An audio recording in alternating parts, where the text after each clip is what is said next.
The next thing I'm going to do after changing the oil and oil filter is to adjust the valves.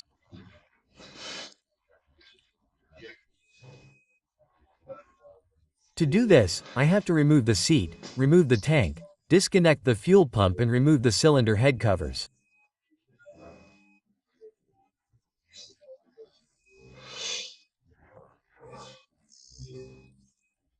Since the engine has to be cold and at room temperature to correctly measure the valve clearance, and the engine is still hot because I warmed it up to change the oil, I'm going to do other things apart from disassembling what we've mentioned.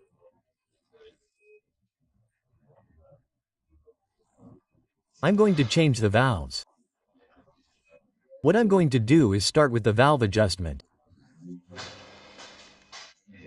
And to do this, I'm going to check the temperature, to see if it's the room temperature. I have one of these remote thermometers here and I'm going to see how high it is.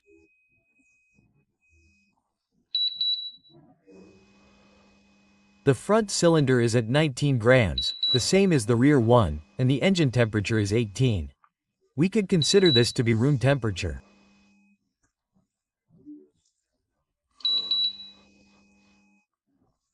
So, the first thing to do is remove the seat. To remove the seat, I have to undo this nut here, on this side, and the corresponding one on the opposite side.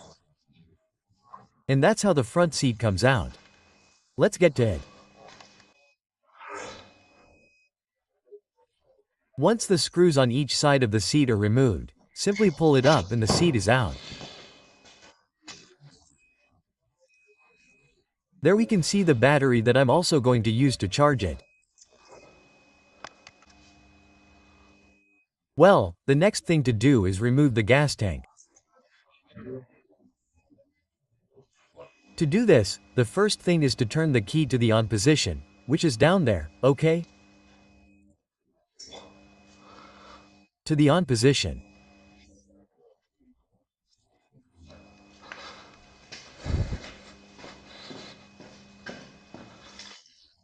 The next thing we have to do is disconnect the fuel pump that's here with those two screws and disconnect all the fuel lines.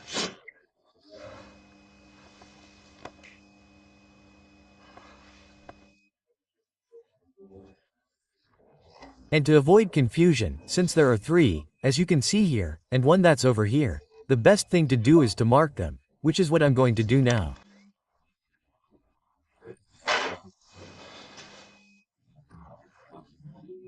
The next step we have to do to be able to adjust the valve clearance is to remove the air filter that's located on this side, on the right side, and that's by undoing this screw and this screw that's down here.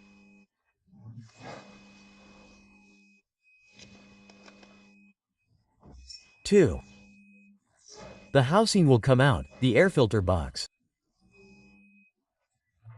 Once that's done, what we have to do is remove the cylinder head covers.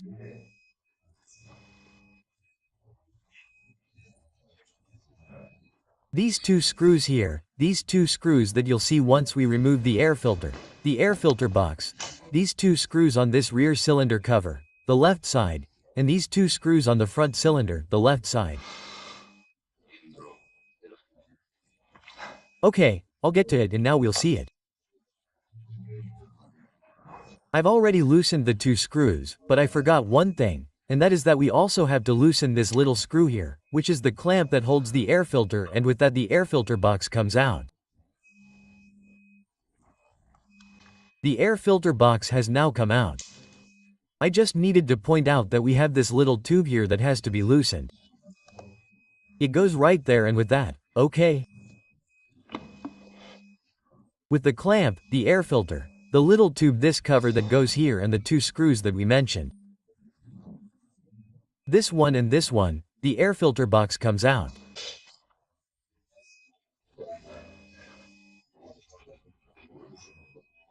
The next step is to remove the four covers where we can see the valves of the rear cylinder, this one here and that one there, and the front cylinder, this one here and the one in the back.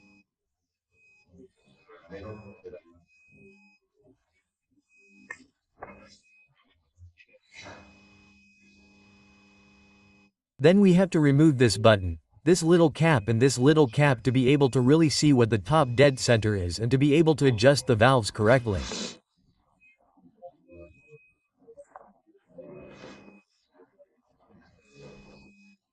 The valve adjustment, the valve height, must be done with the engine cold, at room temperature and in the situation, that is, with the cylinders, with the pistons, in the top dead center situation in the explosion phase.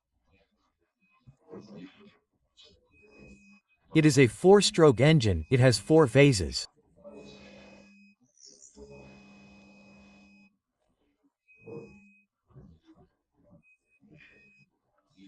The cycle, which would be the intake phase, the cylinder goes down from top dead center to bottom dead center, taking in air and gasoline.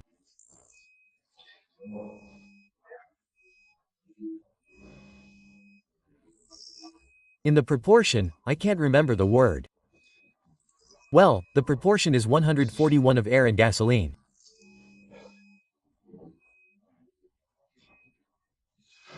Once the intake phase, air and gasoline have been admitted, the next phase would be the compression phase, where the cylinder rises compressing the air and gasoline that it has admitted until it reaches top dead center, all compressed, which is where the spark occurs.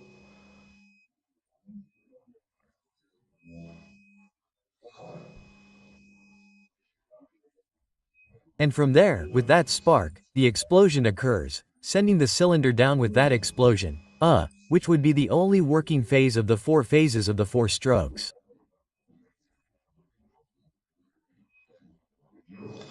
And once the cylinder and, the piston have descended completely, we would have another ascent phase where all the gases that have been produced in the explosion phase would be expelled in the exhaust pipes.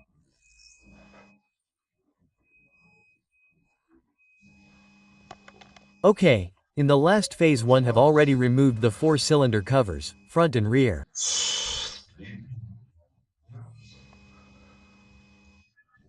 I don't know if you can see this one here, the front cylinder and the other part of the front cylinder. These are the covers and I removed them. You can remove them with a wrench. I removed them with this wrench. It's 24, okay? 24 inches, 24 millimeters. On the other hand, we also removed these 2 covers. I don't have the original one from buying the original. I have something strange here. This is not the original cover that goes here and the little screw that goes there. This is useful for moving the crankshaft to top dead center during the engine phase. And here we need this little hole to see where the marks really are. I said the crankshaft, I mean the piston. And these are the marks that the manufacturer gives us to be able to see the piston position.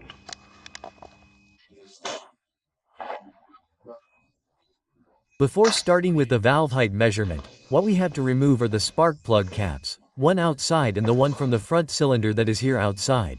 They are also already removed.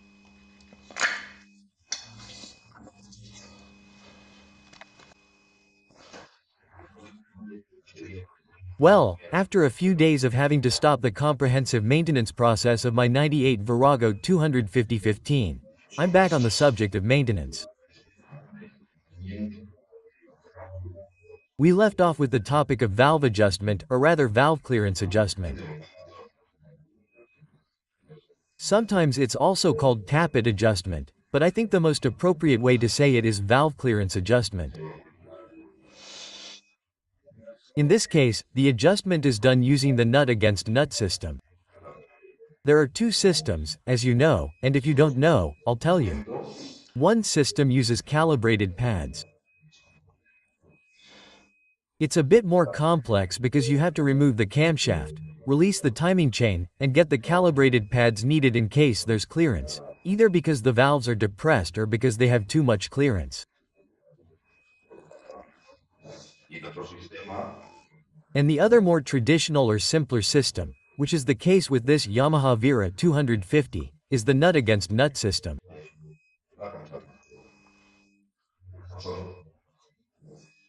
In this case, there are 2 cylinders in a V and each cylinder has 2 valves, an intake valve and an exhaust valve. Okay?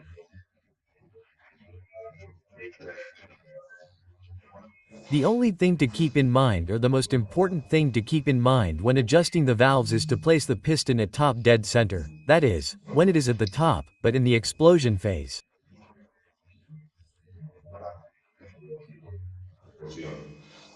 Since it is a 4-stroke motorcycle, the piston is at top dead center in 2 phases. In the explosion phase and at the beginning of the exhaust phase, also after the explosion.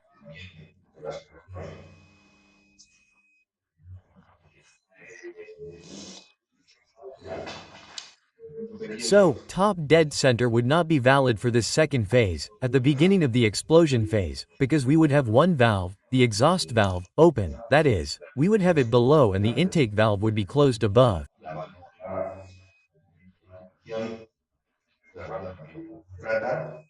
To adjust the valves, and this is very important, both valves must be closed.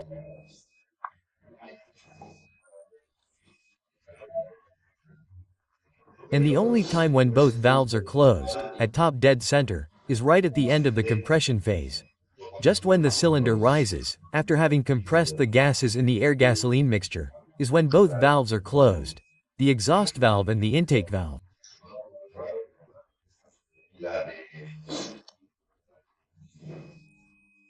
And it is there, right with the piston up and both valves closed, that we have to proceed to adjust the valves.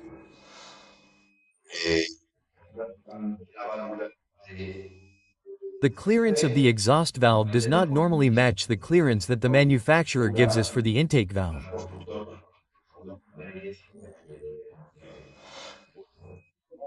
Well, how do we achieve this top dead center port in the compression phase? Well, if you look at the bottom of the cylinders, I'll show you where it is. There you can see where I have a wrench. In this case, it's a 17mm hex key, and a little above the 17mm hex key, we have a small hole that is the viewer. In that viewer, we have to see the T mark. A T mark that we have to align with the top of the hole. I'm going to put it here so that it can be seen clearly in the manual, which I have in English. And this is what we have to see in the viewer. You can see it clearly there, right? You have the inverted T on the right with a line on its left and another line above it. That's where you have to align it, but you have to align this T when it's at top dead center. I repeat, in the compression phase, that is, when both valves are closed.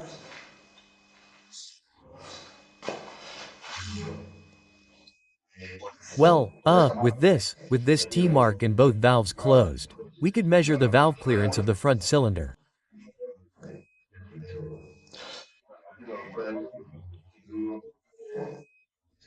To measure the valve clearance of the rear cylinder, we would have to keep turning the crankshaft until we reach the top dead center phase, in the compression phase of the rear cylinder.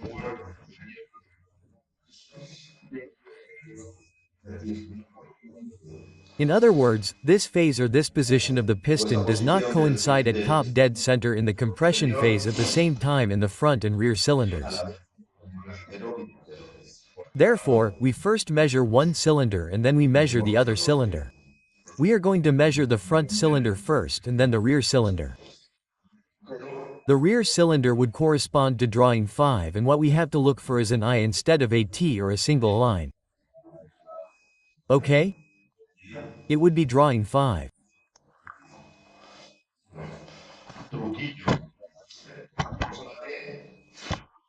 Well, a little trick to know when we reach the T, if that T is corresponding to the top dead center phase in the compression phase.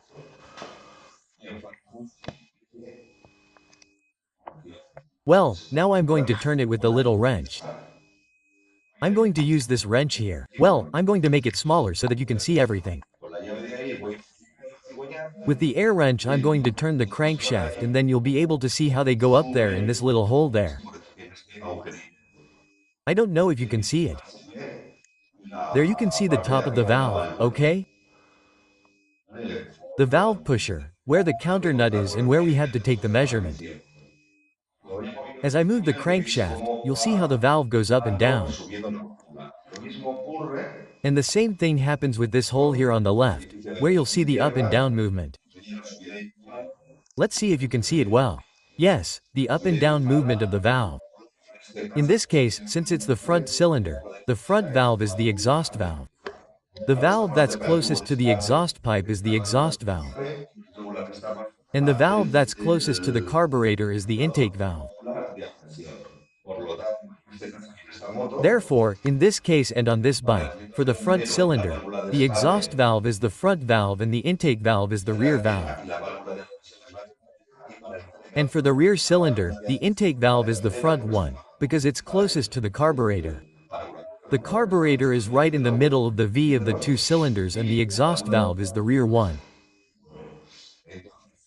Okay, so I want you to see how it's turning, and I'm going to turn.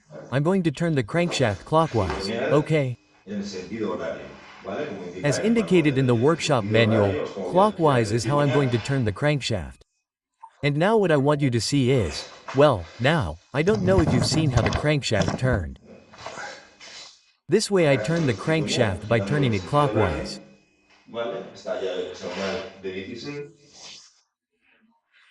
Okay, it's now hexagonal 16.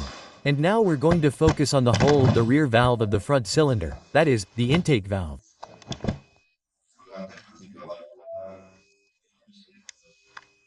Okay? And now I want you to see how as the crankshaft turns, the valve goes through its closing and opening phases.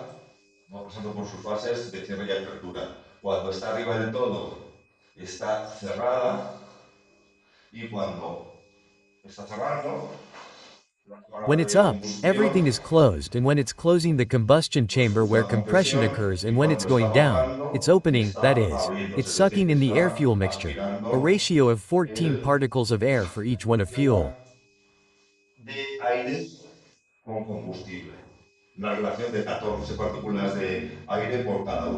Possible, do you see? I keep turning it clockwise and the valve goes down. At this point we would be in the intake phase while the valve is open and while the crankshaft is turning. I keep turning the crankshaft and right now it's going up to the very top where it would close, but it also has to coincide with the rear. Let's see if you can see the rear, which also has to be up.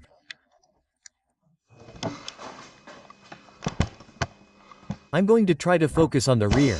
I don't know if I'll be able to see the front well.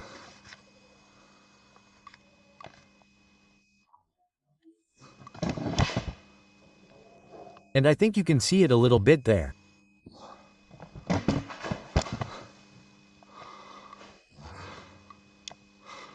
Let's see, there's the little hole and there's the rear.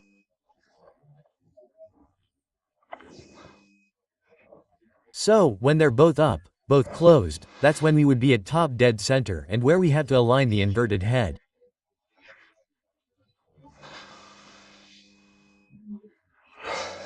Okay, so what I do is wait for the exhaust valve to go down. I keep turning it and I wait for it to go down. Right now it's going down. I don't know if you can see it in the video, but right now the exhaust valve is going down. As it goes down, the exhaust phase is starting, and just when the valve goes back up after the exhaust phase it would be up. Now, okay, right now the exhaust valve has just reached the top.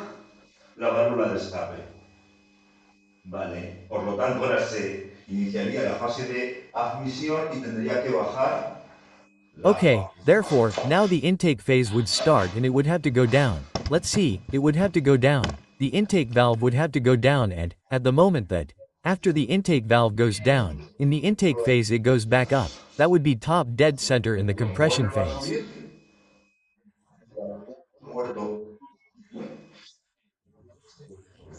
And that's where we have to look for the alignment.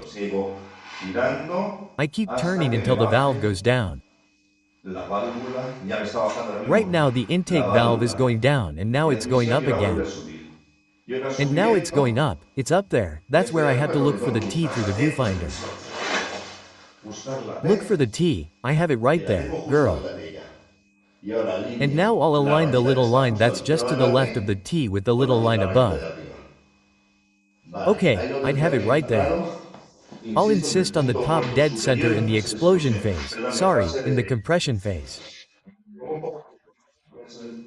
I'm being a bit heavy-handed with this because it's the most important thing, I think, the most unusual thing when measuring valve clearance. And then, in the event that it doesn't meet the tolerances, that is, the clearance indicated by the manufacturer. Well, with torque against torque, now we can see it, it's like, we would fix it, we would adjust it. I'm going to show you here in this case of the Yamaha model what the manufacturer tells us about the clearance that we have to have there.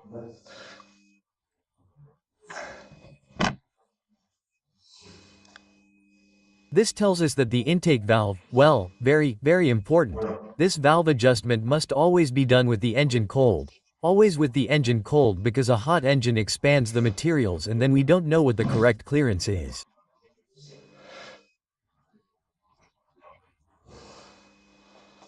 When cold, they are not expanding and that is when we can really see the clearance they should have. Perfect. So it tells us that in the intake valve, which is the admission valve, the permitted clearance has to be between 0.08 and 0.12 millimeters.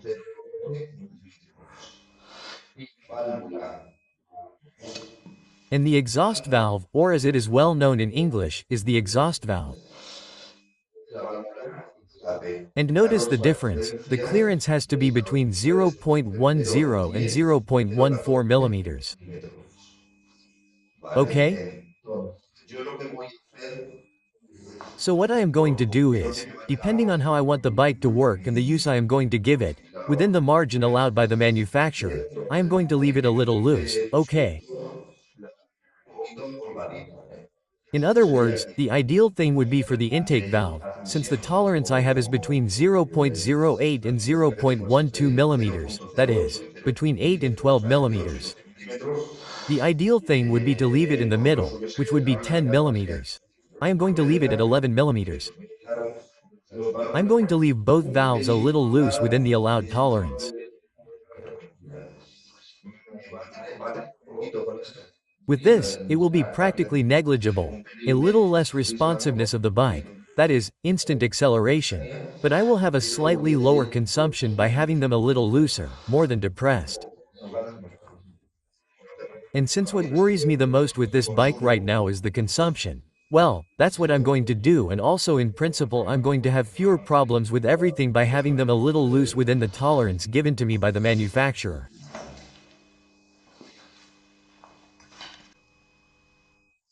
Look, for the valve adjustment, what is used is, for those of you who don't know, I think you all know, but anyway, it's this here, which is a calibrated gauge.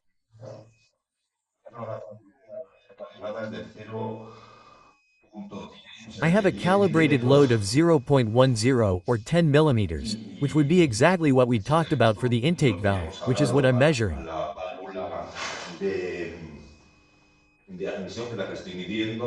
The manufacturer told us that the gauge could be between 0.08 and 0.12.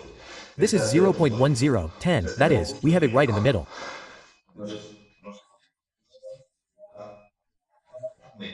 So, I don't know if you notice, the gauge is inserted quite hard, so to speak, where the rocker arm is pressing.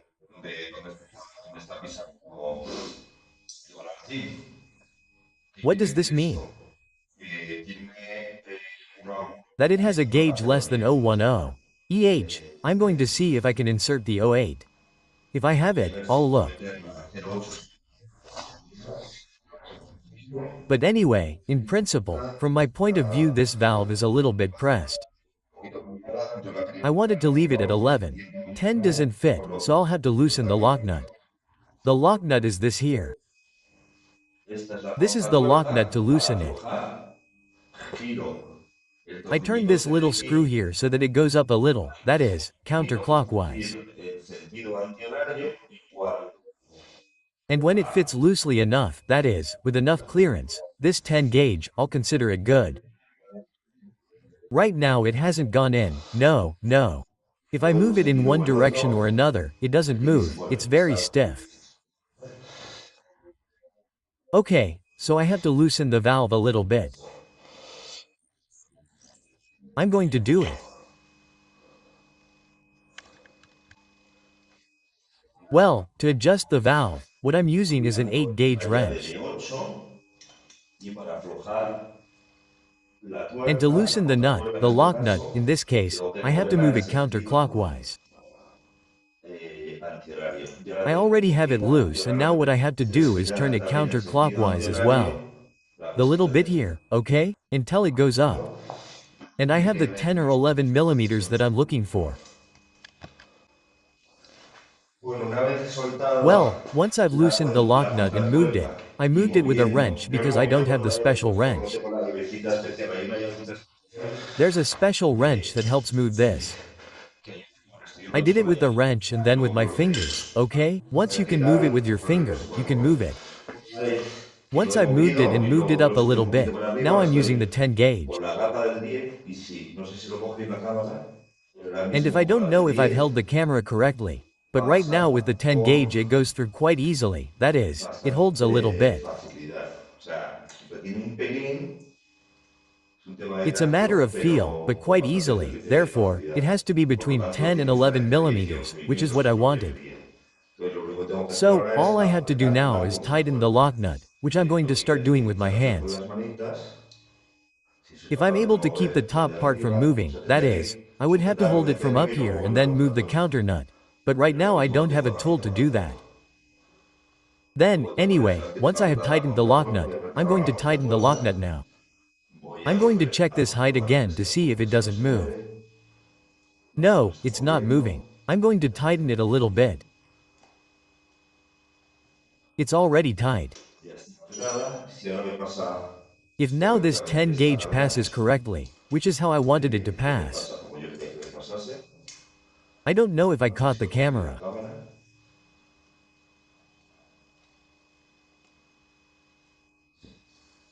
Yes, the feel was more or less as El tacto era expected. más o menos el esperado. 10 un poquito 10, a little suelta, loose, which was what I es lo que wanted. yo quería. So Entonces, it's 10, a es little more 10 un 11, poquito which más, is what I 11 was que me looking gustaba for. bastante. Por lo tanto, ya tendríamos ajustada, Therefore, we would have adjusted this very tight, apretadito, okay? ¿vale? Very tight. Vale, ya tendríamos ajustada la Okay, we válvula would have adjusted the intake valve of the front de, cylinder. de admisión de la Same procedure, but instead of with the 10 gauge, it will be with the 12 gauge for the exhaust valve of the front cylinder. And same procedure for the rear cylinder. We just have to place the piston of the rear cylinder also at top dead center. I insist, I'm being very heavy-handed. Top dead center in the compression phase, and for that the eye mark on the crankshaft has to be.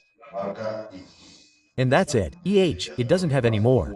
que esté entonces correcta. Once they are all correct with the desired and intended height, we would have finished adjusting the valves.